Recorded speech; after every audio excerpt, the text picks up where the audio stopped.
Eddy, I hear with my own ears you say that this is a calypso.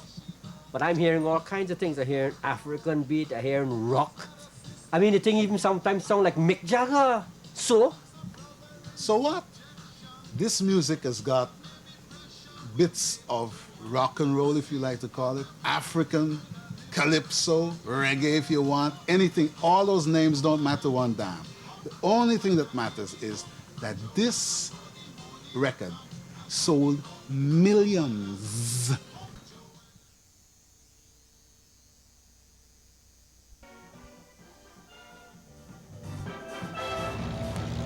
The Calypso tend to still consider the source of authentic Calypso.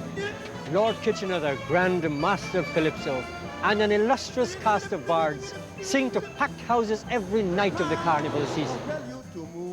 Calypso has come a long way, from its humble beginnings on the slave plantations to these sophisticated auditoriums with their elaborate high-tech sound systems.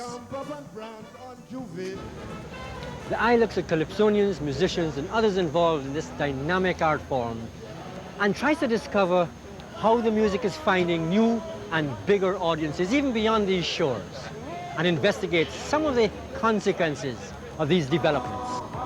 Eddy Grant, originally from Guyana, now resident in Barbados, plays music which is not considered calypso, but his blend of Caribbean-flavored rhythms has brought him unprecedented international success. Like they do on Sunset and Vine. Got my education, looking at the roaring lion. My calypso and the way I make it relates to the roots of calypso, which is people like the Roaring Lion and Mighty Sparrow, the gods of calypso.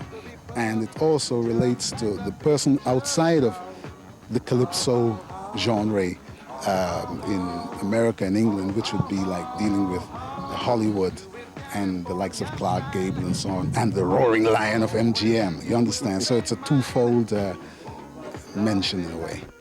Among the singers on the movie screen, the Negroes are the best ever heard and seen. Among the singers on the movie screen, the Negroes are the best ever heard and seen. Morton Downey went to a singing school, but the form is brother. Roaring Lion and Attila going in 1934 to record for Brunswick, and in the years subsequent to that, mainly for Decca. And then when they returned, you had people on the docks to meet them, and they were really celebrities throughout the country. But Attila very soberly notes in his book, Attila's Calypso, that all they received for the 16 tunes they recorded was $75, because the agent had in the fine print reserved the rights to the recordings to himself. If you ever go down Trinidad, they make you feel so very glad. Calypso sing and make up rhyme, guarantee you one real good fine time, drinking rum and Coca-Cola. Go down Point Cumana, both mother and daughter, working for the Yankee dollar. Now when the Yankees first went to Trinidad, some of the young girls are more than glad. Said that the Yankees treat them nice, and they give them a better price. They buy rum and Coca-Cola. Went down Point Cumana, both mothers and daughters, working for the Yankee dollar. Invader sang that Calypso in 1943. Maury Amsterdam arrived in Trinidad with a sort of group of traveling entertainers who were moving from US base to US base throughout the Caribbean, and he heard the song. He did adaptations of it and claimed to have written himself over 100 stanzas. He might have done this. When he went back home, I think he gave the song to a nightclub entertainer named Jerry Sullivan, who performed it. And then soon after this, the Andrew sisters performed a best-selling version of it. Now, there were several lawsuits concerning rum and Coca-Cola. The Invader part of it concerned the lyrics, the words. And the songbook for the Victory Calypso tent in 1943, luckily for Invader, contained those words. That songbook was the idea of Lion and Attila in their attempts to make the business of the recording of calypsos and so on far more professional.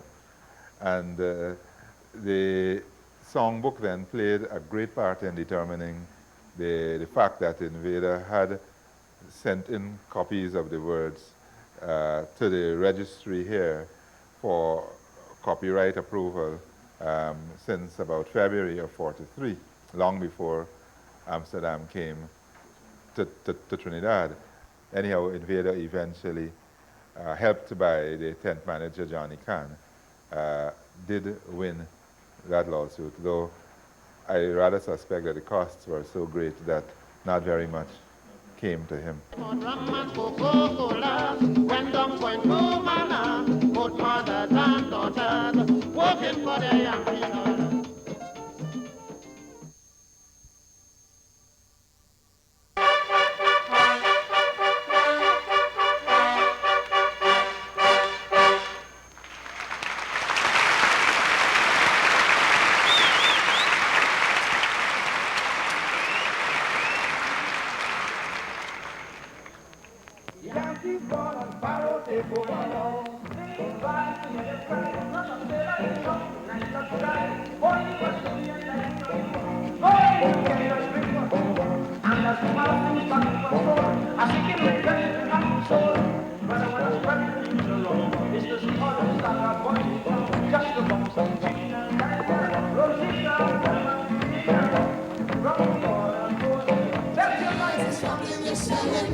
The 1950s saw significant developments in the commercialization of Calypso. One was the appearance of the mighty Sparrow, with its unique style, which at the time many called Calypso, not real Calypso. Another was the emergence of the Lord Kitchener, who had entered the tents in the 40s, but had since moved to England and was spreading the good word in the mother country and all over Europe. I'm getting homesick, I'm feeling sad. I want me started and I'm going back to Trinidad. Nora, Nora, Nora. Why don't you leave Lord Kitchener? Nora, Nora, Nora. I want to go home to see me grandmother. Nora, Nora, Nora. Darling, what is your intention? Nora, Nora, Nora. Yet another development was the widespread international popularity of Harry Belafonte, an American with strong Caribbean roots. His renditions of calypsos that were until then only known in the West Indies became monster hits all over the world.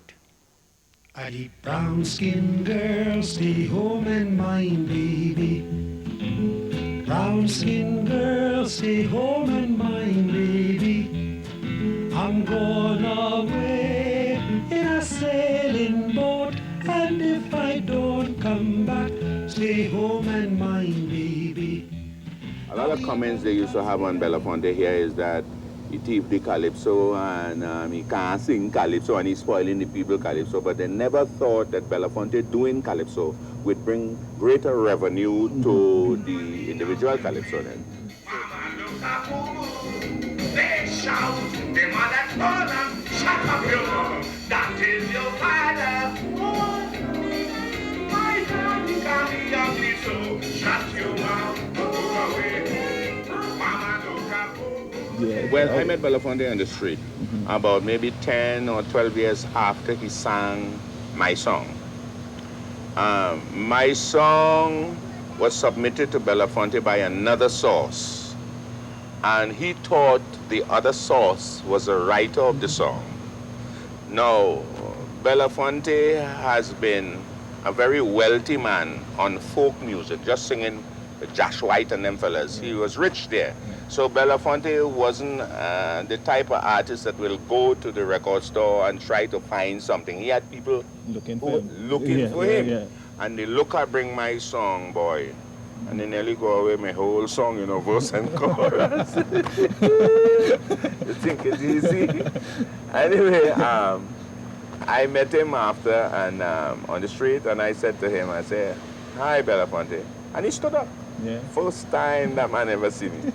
He said, "Who are you?" I said, "Melody." He said, "The Lord Melody?" I said, "Yes." He said, "Come with me." And from that time to about, 6 years ago, we was totally married. So then the mother she laughed and said, "Go and go, your daddy and your daddy, but your daddy."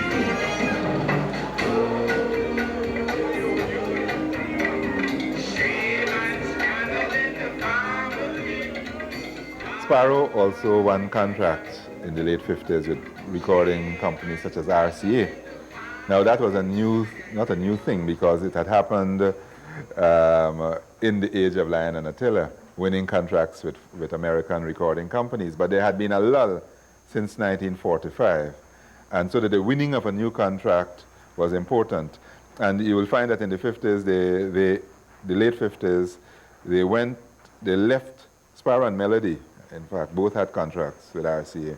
And they left Trinidad in the middle of a carnival season to go and fulfill contracts abroad, which indicated, again, that the demands of professionalism, of making a living, of honoring your contract were stronger than the convention of the singer being here on the spot during carnival time.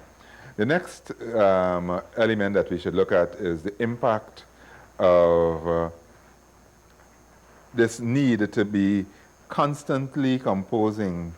Sparrow brought out sometimes 2 LPs and a number of 45s per year, And so you had to be constantly composing, constantly renewing, constantly singing on fresh themes. This led to a tremendously dynamic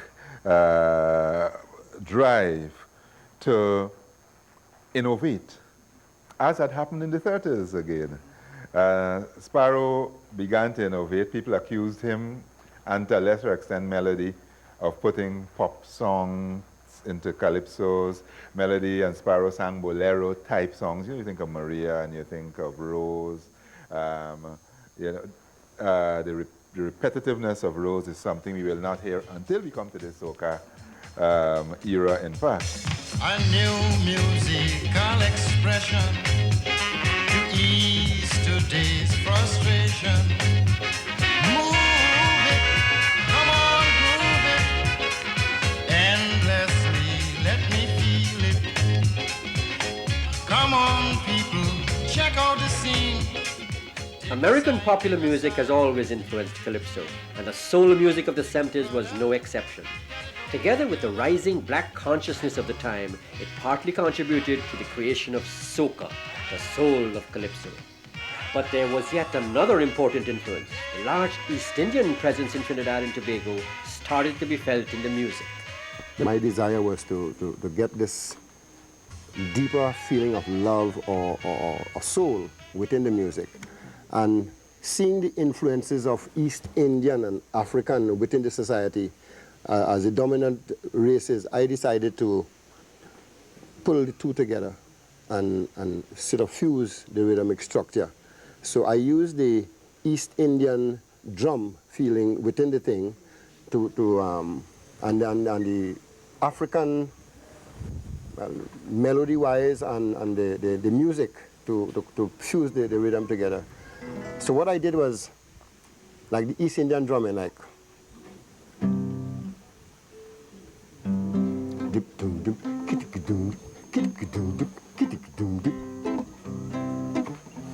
la la la la la la la la.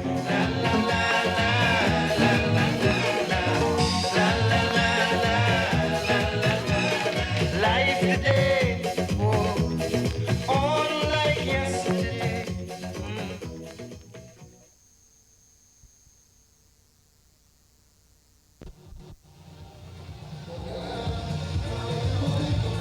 Soca evolved naturally into a new fete or party music, like this, which you could hear every Saturday night during the carnival season at the Soca Village in Port of Spain. Of course, they always had dance bands playing Calypso in Trinidad long before this. But the party music at that time tended to have a more Latin flavor. Okay, so, in the early 60s, Calypsonians had already begun to compose music for steel bands, which had been around for more than 20 years. Then, in the early 70s, Shorty and a few others came up with Soca. Now here was a distinct new Calypso form of music, different from the old Calypso, which tended to have a set bed of music for political satire, humor, social comment. This new party music, Soca, spread through the island chain like burning flames.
The most popular soca artist worldwide is Arrow of Montserrat. In fact, in 1983, his hit Hot, Hot, Hot became the theme of the World Cup soccer tournament in Mexico, 1986. And stars like Buster Poindexter sang it. In 1989, he became a member of the British Empire, MBE, awarded by the Queen herself. Come on! Jump! Jump up!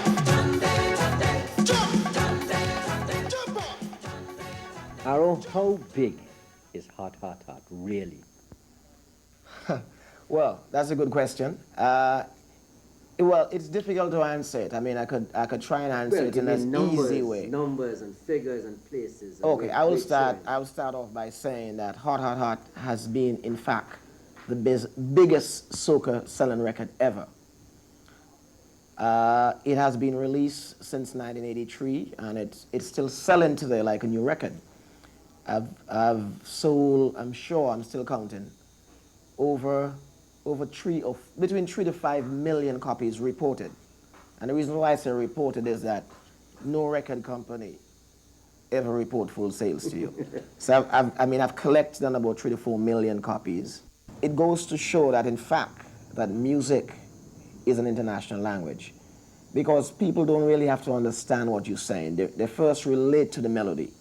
They relate to the beat, and if it's compatible with them, they're gone with you.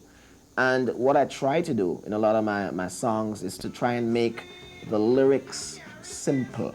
I try to use a lot of hook lines. I coin phrases like in Hot, Hot, Hot. Let me rum, boom, boom, boom. Ole, ole. So we go rum, boom, boom, boom. Let me rum, boom, boom, boom.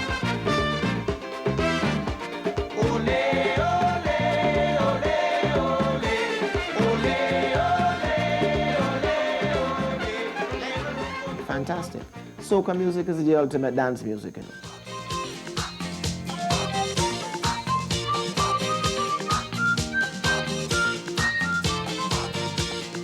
She got supporters in higher places who turn their heads to the city sun. Joanna give them the fancy money, oh, to tempt anyone who come. Maybe some people feel that to go internationally commercial and successful, you'd have to get rid of all the hard lyrics, all the social commentary out of Calypso. How do you feel about that? Well, that's not strictly true. I think that if you write a good song and it relates to people in the broadest sense of the word, then you will get success because people identify with what you're singing about. For example, I wrote Give Me Hope, Joanna.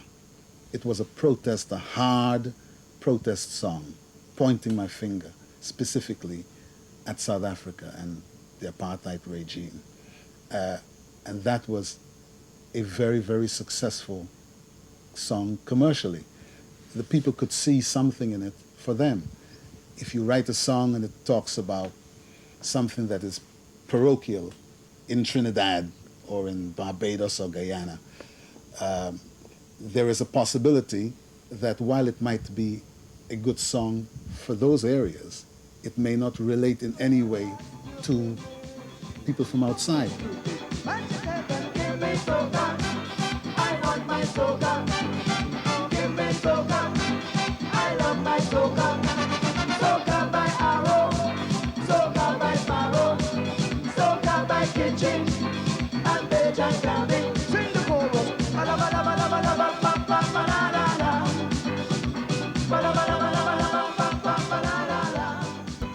One of the most effective ambassadors for soca was Jamaican Byron and his band, the Dragonaires. They took Calypso all over the world, over and over again, and at the same time, surprisingly, popularized soca in his own Jamaica, land of reggae music and Bob Marley, the king of meaningful lyrics.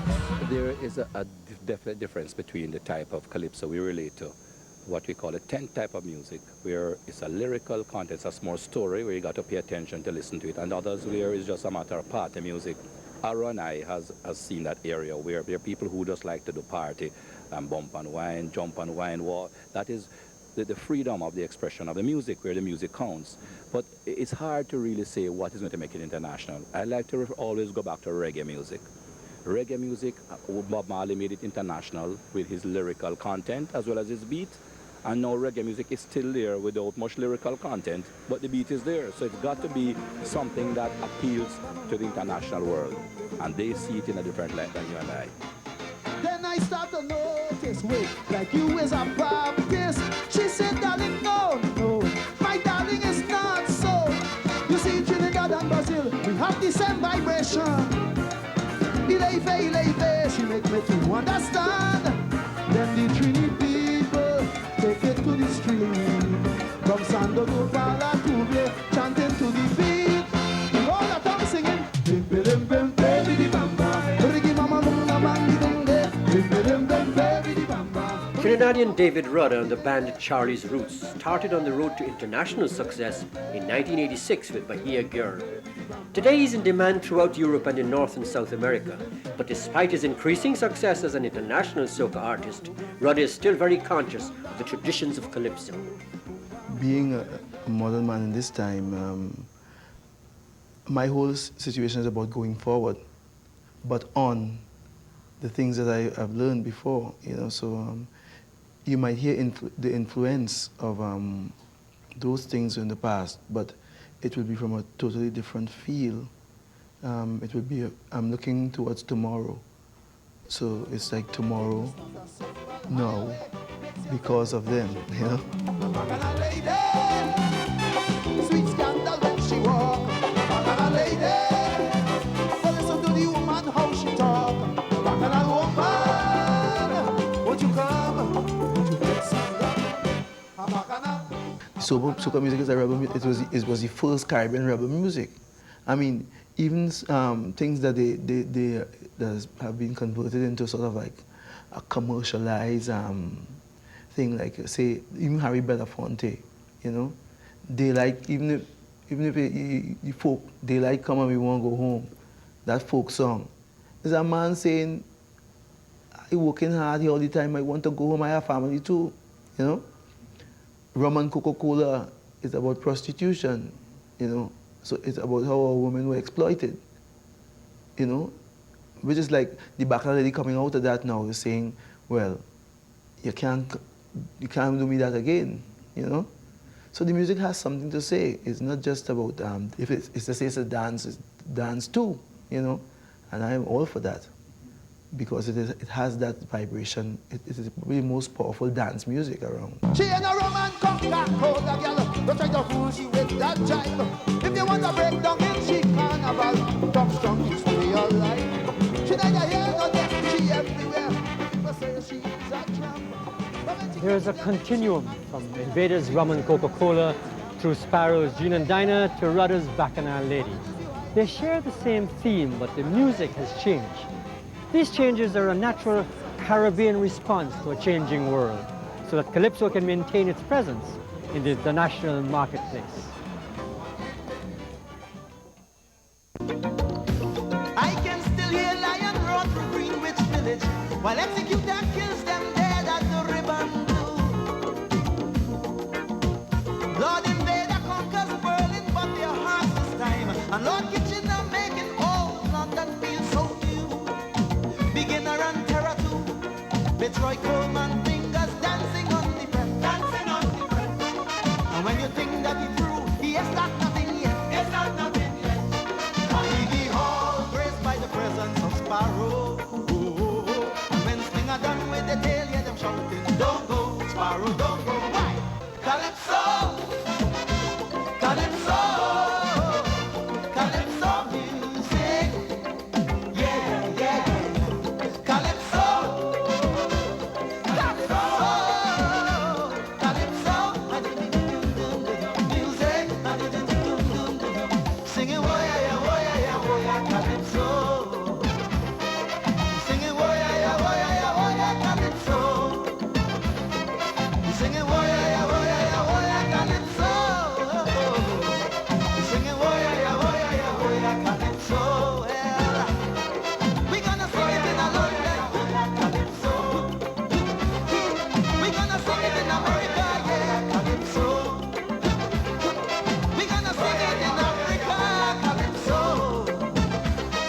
We gonna sing it in Europe now, Calypso, yeah. We gonna sing it in America, yeah, Calypso, now. We gonna